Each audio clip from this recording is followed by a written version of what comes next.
What's up? My name is Kevin King, and today I'm going to be talking about the building blocks of music, intervals.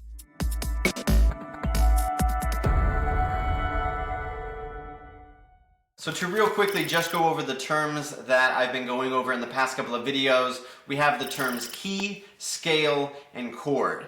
Key is the note that a song is centered around. For example, the key of B flat major is centered around the note B flat. The term scale is basically the 7 notes that define that key. There are 12 notes in music. In a scale, we play 7 of those notes and we take out 5 of those notes. The term chord just means 3 or more notes played together at the same time. That's really all a chord is. Now, as we start building scales and chords, we are going to be utilizing something called an interval.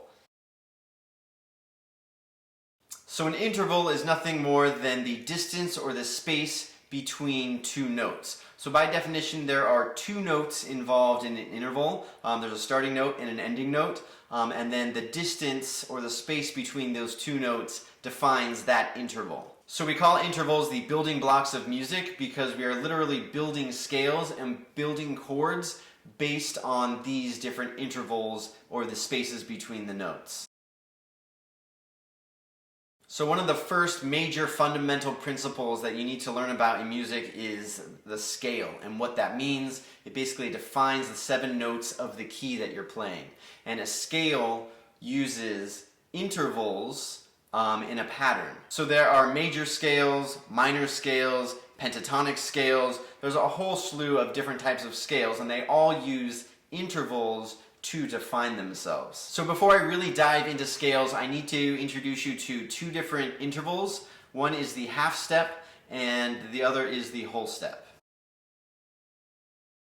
So I can start on any note, go to the immediate adjacent note, whether that's going up or down, and that will be a half step. So from C I can go a half step down to B. If I start on the note F, going up a half step would be F sharp.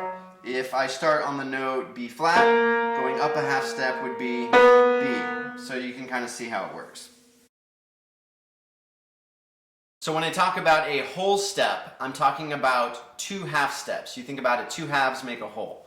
So let's say I'm starting on the note A flat, for example. If I were to go up a whole step, that means I go up 2 half steps. I go 1, 2 half steps up to B flat. So the space between A and B flat would be a whole step. Similarly, if we chose the note D, going down a whole step would be going down 2 half steps. 1, 2.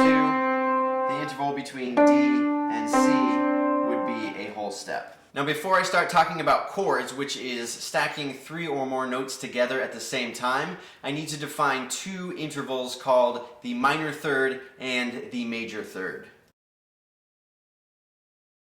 So a minor third is just 3 half steps, and a major third is 4 half steps. So if you look at the keyboard, we're just increasing by 1 half step each time.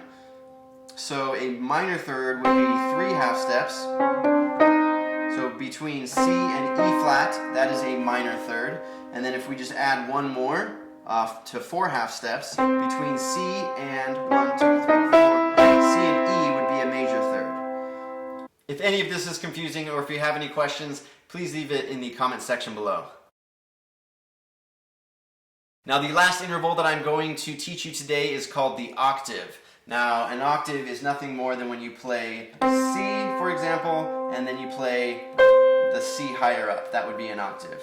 Now if I were to go like from C to C, that would be 2 octaves. So if we're looking at the note F sharp, for example, an F sharp to an F sharp, that would be an octave. Say I start on an F, if I want to go down an octave, I just play the F down here. That would be the octave. So an octave is really the widest interval that you will need to play with 1 hand on the piano. And we use our thumb and our pinky for that. So here's an example of playing some octaves in the right hand.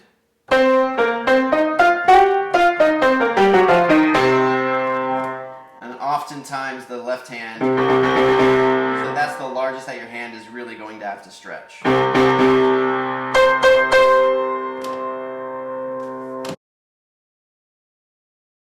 So there are definitely a ton more intervals, including fourths, fifths, sixths, sevenths, ninths, and the list goes on and on. But when you really start getting into scales and chords, and you're starting with just the framework of music, knowing just these 4 intervals, the half step, whole step, minor third, and major third, are really what you need to start learning and to start building those types of formulas.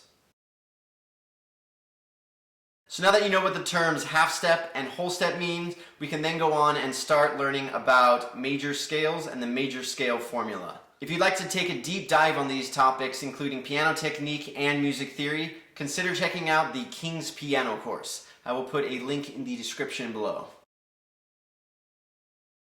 Again, my name is Kevin King. If you like this video, hit the like button. If you'd like to see more videos like this, hit the subscribe button. Until next time, take care.